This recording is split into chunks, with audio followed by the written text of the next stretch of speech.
रूपं वृषामृषिमताम् अखिलाकलाभम् त्वय्यच्युता विशति चित्तमपत्रपम्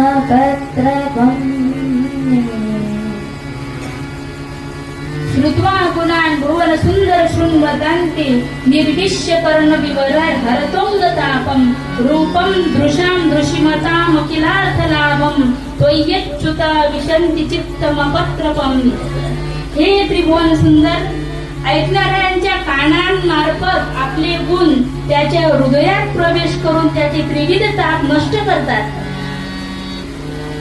तसेच जे आपले रूप डोळे असणाऱ्या जीवांच्या डोळ्यांना सर्व पुरुषार्थ प्राप्त करून देतात, असे आपले गुण सौंदर्य वर्णन ऐकून हे अच्युता संकोच सोडून माझ्या चित्ताने आपल्या ठिकाणी प्रवेश केलेला आहे। अत्यंत गोड शब्दामध्ये ही रुक्मिणी माता भगवंताला सांगते की हे कान्हा, हे कृष्णा, हे त्रिभुवन सुंदरा, आणि कृष्णाच्या पेक्षा जगामध्ये सुंदर कोणीच नाही।